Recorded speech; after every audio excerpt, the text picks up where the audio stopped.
Brain stroke जिसको आपने बताया, जैसे अधरंग भी कहते हैं, ये एक तरह के दिमाग का अटैक है जी।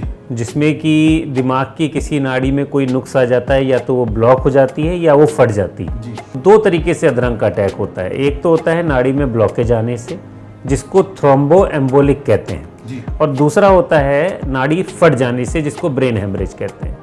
देखिए, जो स्ट्रोक है वो 50 साल से ज़्यादा की उम्र में 1/3 मतलब तीसरा सबसे महत्वपूर्ण कारण है मृत्यु का। इसमें आपको अपनी लाइफ के लिए ज़रूर टाइम निकालना है, जिसका है एक्सरसाइज या सैर या कोई भी ऐसी फिज़िकल एक्टिविटी जिसमें आपको थोड़ा सा पसीना आए और आपके अंदर का हार्ट रेट थोड़ा बढ़े। इससे आपकी बॉडी का सर्कुलेशन बढ़ता है।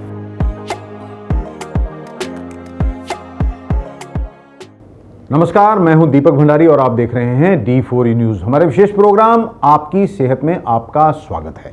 आज हम बात करेंगे ब्रेन स्ट्रोक पर, जिसे कि अधरंग भी कहते हैं।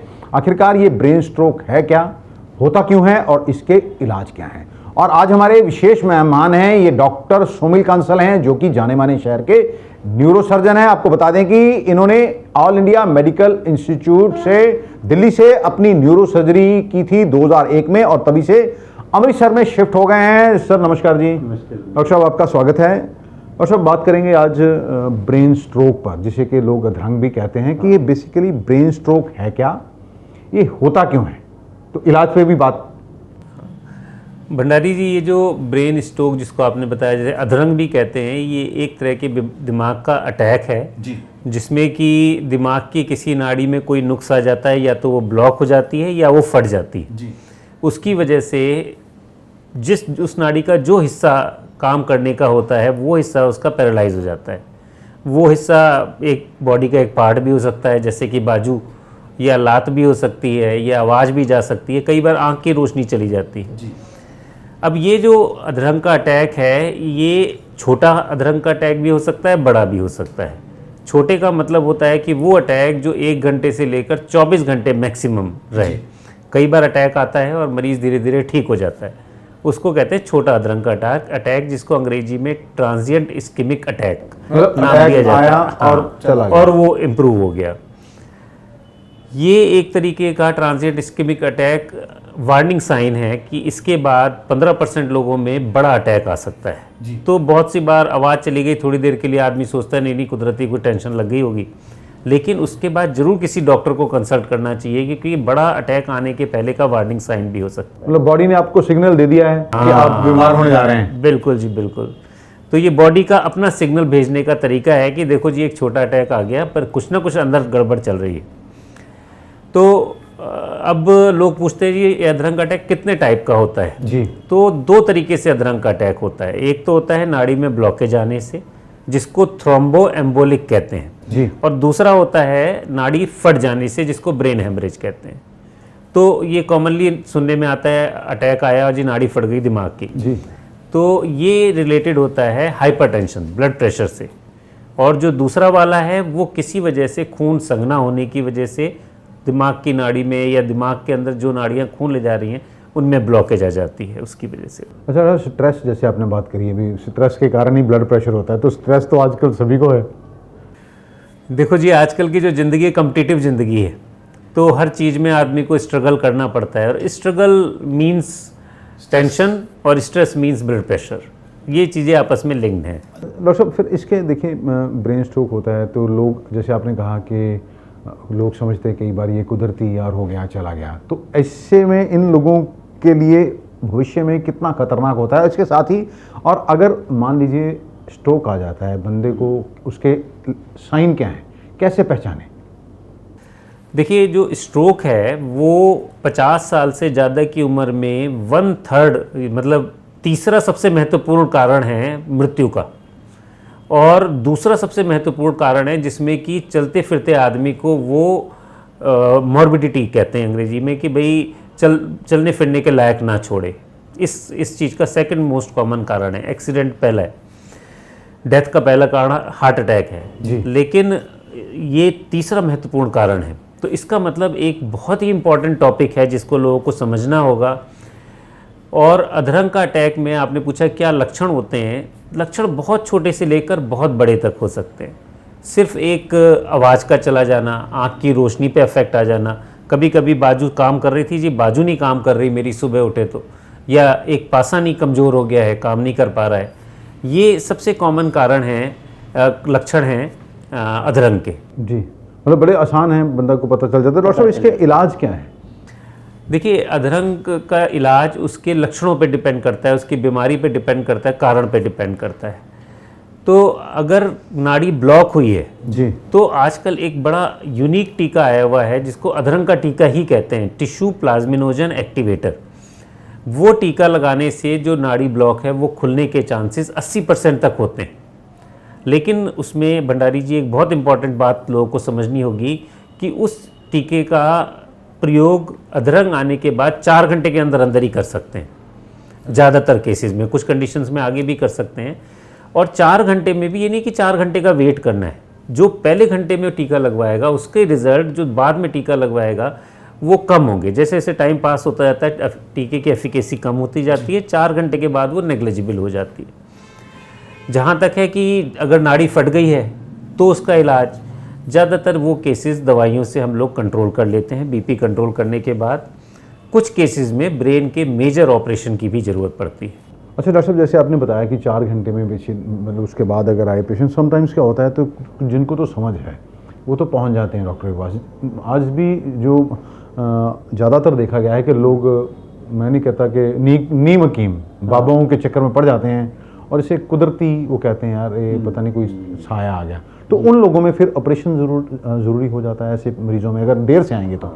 देखिए, अगर वो अधरंग के टीके का टाइम निकल गया 4 घंटे का किसी भी कारण से, चाहे वो नीम हकीम के चक्कर में पड़ गया चाहे बाबाओं के चक्कर में, तो फिर हमारे पास नाड़ी खोलने का कोई 100% गारंटी शुदा कॉमनली यूज्ड इलाज नहीं है। अच्छा डॉक्टर साहब, आप न्यूरो सर्जन हैं, आपने 20-21 साल से आप प्रैक्टिस कर रहे हैं, आप एम्स में भी आपने MCH के दौरान 3 साल लगाए होंगे, 24-25 साल का आपका करियर हो गया। तो डॉक्टर साहब, एक बड़ा कॉमन सा सवाल ये है कि लोग आज भी हेलमेट ना पहनने को फैशन मानते हैं। तो आपके पास कितने ऐसे लोग आते हैं कि अगर सर की चोट लगी हो, हेलमेट पहना हो तो बच गया, तो हेलमेट नहीं पहना मतलब वो क्या, थोड़ा सा, क्योंकि हम लोगों को ये बताना चाहिए कि क्या कहते हैं कि prevention is better than cure. देखिए, ये थोड़ा सा टॉपिक अधरंग से या स्ट्रोक से हटके है, लेकिन ये मैसेज बहुत ज़रूरी है कि अगर एक्सीडेंट होता है 2 व्हीलर पे तो जिसने हेलमेट पहना हुआ है उसके सिर की चोट होने के चांसेस 10% रह जाते हैं जिसने हेलमेट नहीं पहना है उससे। और मोर्टेलिटी के मतलब मृत्यु होने के चांसेस हेलमेट पहनने वाले लोगों में बहुत कम होते हैं, क्योंकि उनकी इंजरी की इंटेंसिटी हेलमेट की वजह से बहुत कम हो जाती है। इसलिए इस प्लेटफॉर्म से ये लोगों को कन्वे करना बहुत ज़रूरी है कि अगर आपको जीवन चाहिए, सेफ्टी चाहिए, 2 व्हीलर चलाइए लेकिन हेलमेट के साथ चलाइए। अच्छा डॉक्टर साहब, कोई ऐसी दवाई नहीं आती कि बंदा कहे कि मुझे ब्रेन स्ट्रोक कभी हो ही ना? देखिए, ये तो हर आदमी कहता है कि मेरे को कोई बीमारी होए ना, लेकिन इस तरह का 100% प्रिवेंशन तो नहीं कर सकते, ना इस चीज़ को बता सकते हैं कि होगी कि नहीं होगी। लेकिन आप अपनी लाइफ स्टाइल में चेंज करके रिस्क को कम कर सकते हैं। वो क्या है सर? हाँ, जैसे कि लाइफ स्टाइल में आता है sedentary life style, obesity, oily food, ये चीज़ें हैं जिनको आपको अवॉइड करना है। आप सैर करने ज़रूर जाएं, कम से कम 1 घंटा रोज़ का सैर करें, ऐसी सैर जिसमें पसीना आ जाए। और ऑयली फूड्स, जंक फूड को अवॉइड करें। अपना ब्लड प्रेशर, शुगर जो कि मेन रिस्क फैक्टर्स हैं स्ट्रोक के लिए, उनको कंट्रोल करें। सबसे इम्पॉर्टेंट चीज़ है स्मोकिंग।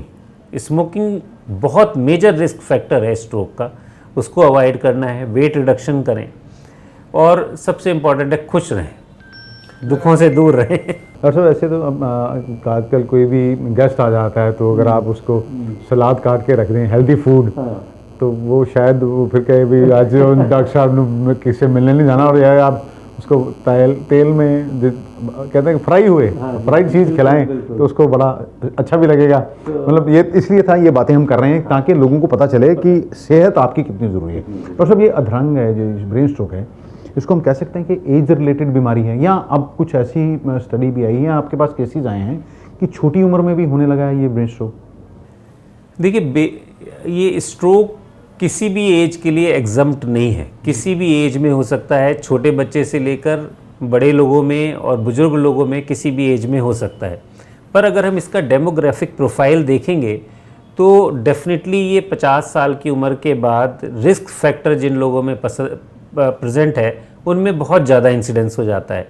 बच्चों में स्ट्रोक होने के कारण डिफरेंट हैं, जो कि मोस्टली कुछ जेनेटिक लिंक से होता है, कुछ वेस्कुलर इन्फ्लेमेशन, वेस्कुलाइटिस कहते हैं, उसकी वजह से होता है। तो एज तो किसी भी एज में हो सकता है, पर ये देखा जाता है कि 50 साल के बाद इसकी इंसिडेंस बढ़ गई। तो सब ये जानलेवा भी होता है। ये देखिए बेसिकली तो अगर किसी का मान लीजिए ब्रेन स्ट्रोक के कारण अधरंग हो गया, वो भी बेड पे चला गया, वो भी मौत जैसी ही जिंदगी होती है। तो मतलब तो इससे प्रिवेंशन, जैसे आप एक तो आपने बताया कि आप हेल्दी फूड खाइए, और प्रिवेंशन क्या है? जैसे मतलब हम लोगों को हम एजुकेट करना चाहते हैं भी, क्या आपके माध्यम से? देखिए, अधरंग मृत्यु का तीसरा सबसे बड़ा कारण है 50 साल से ज़्यादा की उम्र में। इसका मतलब ये जानलेवा तो है। जानलेवा ये डायरेक्ट भी हो सकता है, ब्रेन की नाड़ी फटी, ब्रेन हैमरेज हुआ और उसकी वजह से दिमाग के वाइटल ऑर्गन्स डैमेज हो गए, वाइटल साइड्स डैमेज हो गई, मरीज की डेथ हो। दूसरा कारण होता है, जिसे भंडारी जी आपने कहा कि अधरंग भी एक तरीके से मृत्यु के बराबर है, बिस्तर पे पड़े हैं, हो सकता है बोल भी पाएँ, ना भी बोल पाएँ, लैट्रिन पेशाब भी दूसरा ही बंदा करा रहा है, सफाई करा रहा है, और रिकवरी का भी पता नहीं है कि कितने टाइम में कितनी रिकवरी होगी। इसलिए इस बीमारी के लिए prevention, prophylaxis is the best cure.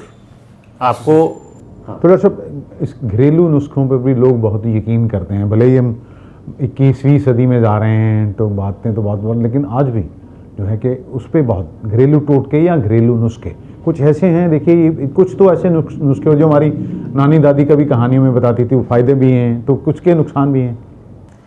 देखो, घरेलू नुस्खे में मेरी भी दादी नानी बताती थी, सुबह उठ भाई गर्म पानी पियो 2 गिलास सुबह उठ के तुरंत।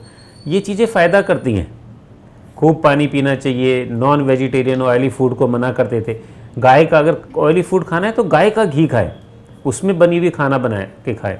ये जो रिफाइंड ऑयल और तरह के ऑयल्स आते हैं, ये उतने फ़ायदेमंद नहीं है। तो डेफिनेटली जो इतनी सदियों से बातें चली आ रही हैं, उनके पीछे कोई ना कोई डायरेक्ट साइंटिफिक बेसिस ना दिखाई दे, पर एक्सपीरियंस बेस्ड लॉजिक ज़रूर है, उन्होंने भी देखा है चीज़। डॉक्टर साहब, धारणा होगी, देखिए हम अभी गरीब मुल्क में रहते हैं, हम कहते हैं तो धारणा है कि इलाज महंगा बहुत हो चला है। वैसे तो एक ये भी मैं लोगों से ये भी कहूँगा कि आज शोरूम से गाड़ी लेने जाते हैं तो अब तो आपकी गाड़ी तब तक नहीं निकलने देते हैं जब तक आपकी इंश्योरेंस नहीं भरते हो। कहते पहले इंश्योरेंस कराओ, उसके बाद आपको गाड़ी की चाबी देंगे। तो क्या आपके पास एक सब इस तरह के लोग आते हैं भी जिन्होंने कभी अपना हेल्थ इंश्योरेंस, उनको पता ही नहीं है हेल्थ इंश्योरेंस होता क्या है? देखिए, ये रिसेंटली बहुत स्पेक्ट्रम चेंज हो गया है। पहले बहुत मरीज आते थे ज़्यादातर जिनके पास इंश्योरेंस नहीं था और इंश्योरेंस करने के इंक्लिनेशन भी नहीं था। लेकिन अब रिसेंटली मैं कहूँगा हमारे यहाँ करीब 80 से 85% पेशेंट्स इंश्योरेंस के साथ आते हैं और 10 से 15% पेशेंट्स हैं जो कि बिना इंश्योरेंस के आते हैं, पर उनको मोटिवेट किया जा सकता है और वो इस चीज़ को समझते हैं कि हम आगे जाके अपना इंश्योरेंस करा लेंगे। जो इलाज महंगा है वो बहुत सा इस पे भी डिपेंड करता है कि आप बीमारी की किस स्टेज पर आए हैं। अगर आप शुरू में आ जाते हैं, बीमारी को आप 2-3 दिन में क्योर करने लायक कंडीशन में आ जाते हैं, तो इलाज का खर्चा कम आएगा। लेकिन अगर आप तब आते हैं जब वो कॉम्प्लिकेट हो जाती है, बेड सोर बन जाते हैं, पैरों की नाड़ियाँ ब्लॉक होने लग जाती है, फिर उसका खर्चा भी बढ़ जाता है। तो आपने इंश्योरेंस भी कराना है और उसके बावजूद भी छोटी प्रॉब्लम होते ही, जैसे मैंने बताया TIA होते ही, आपने तुरंत डॉक्टर को कंसल्ट करना है, जिससे शुरू में ही उसको पकड़ ले और उसका इलाज कर पाए। डॉक्टर साहब, स्ट्रेसफुल जैसे आपने कहा, स्ट्रेस तो सभी को है, तो आप कुछ संदेश देना चाहें लोगों को, बताएं भी अपना। तो आपने बताया कि लाइफस्टाइल बदलें, आप एक्सरसाइज करें, कहते तो हम भी हैं, अपने घर में कहते हैं, वो घर वाले नहीं मानते हैं, तो कुछ संदेश आप देना चाहें। देखिए, कहना बहुत आसान है कि अपनी लाइफस्टाइल बदलें, लेकिन जिसने जो काम करना है वो करना ही है। मैं डॉक्टरी का काम कर रहा हूँ, कोई दुकान का काम कर रहा है, भंडारी साहब इतने बड़े रिपोर्टर हैं, इनकी अपनी स्ट्रेस है, मेरी अपनी स्ट्रेस है। लेकिन आपने उस स्ट्रेस के बीच में, कहा यह जाता है कि आप जो करना चाहते हैं उसके लिए आप टाइम निकाल लेते हैं। Even if you are busy you can take out time for your interest. इसमें आपको अपनी लाइफ के लिए ज़रूर टाइम निकालना है, जिसका है एक्सरसाइज या सैर या कोई भी ऐसी फिज़िकल एक्टिविटी जिसमें आपको थोड़ा सा पसीना आए और आपके अंदर का हार्ट रेट थोड़ा बढ़े। इससे आपकी बॉडी का सर्कुलेशन बढ़ता है। प्राणायाम करना बहुत अच्छा होता है। खाने पीने में आपको बहुत ध्यान रखना है कि इस तरह का खाना खाना है जो कि ईजी टू डाइजेस्ट हो, कम ऑयली हो और नमक बहुत कम हो, नमक मसाले का प्रयोग कम करना है। तीसरा इसमें सबसे इम्पॉर्टेंट होता है सीडेंट्री लाइफस्टाइल को चेंज करना। एक बार में पौना घंटे आधे घंटे से ज़्यादा आपने नहीं बैठना है। रेगुलर बैठने की वजह से भी बॉडी के सारे ऑर्गन्स, उनके अंदर खून और वसा एकत्रित होने लगती है और वो जम के नाड़ियों को ब्लॉक करने लगती है। तीसरी जो लाइफस्टाइल में चेंज लाना है वो है रेगुलर चेकअप कराना। आपका कोलेस्ट्रॉल कितना है, ब्लड प्रेशर कितना चल रहा है, कोई और प्रॉब्लम तो साथ में नहीं आ रही, हीमोग्लोबिन कितना है, कोई वायरल फीवर तो नहीं हो रहा है, इन्फेक्शन तो नहीं हो रहा है। इन चीज़ों को पहले से अगर पता किया जाए तो उससे बहुत इम्पॉर्टेंट होता है कि आपकी आने वाली बीमारियों को बचाया जा सके। अच्छा, कुल मिलाकर मैं जिस नतीजे पर पहुंचा हूँ भी कुछ चीज़ें तो ऐसी हैं, अगर हम अपनी आदतों में सुधार कर लें तो बहुत सारी, केवल ये ब्रेन स्ट्रोक ही नहीं, तो जैसे आपने बताया कि हार्ट से भी लोग पहला कारण है मर जाते हैं, स्मोकिंग बहुत बड़ा कारण है। अगर हम अपनी आदतों को ठीक कर लें तो इन बीमारियों से बचा जा सकता है। और कुल मिला के ये है मैसेज, ये है लोगों को भी अपनी सेहत का ध्यान रखें, अच्छा खाएं, अच्छा पहने, मुस्कुराते रहें, क्योंकि ज़िंदगी ना मिलेगी दोबारा। ऐसा भले ही कुछ लोग धारणाएं कुछ हों, लेकिन ये सच है कि जीवन एक ही बार मिला है। तो इसलिए हमारा यही लोगों से ये आग्रह है कि अपनी सेहत का ध्यान रखें, खुद पर ध्यान दें, और भगवान ना करे कभी आपको कोई मुश्किल होती है तो किसी स्पेशलिस्ट डॉक्टर के पास जाएं, किसी नीम हकीम के पास जाने से बचें, क्योंकि एक आपका जीवन एक स्पेशलिस्ट के हाथों में ही सुरक्षित है। नमस्कार, अमृतसर से D4 न्यूज़ के लिए दीपक भंडारी की खास रिपोर्ट।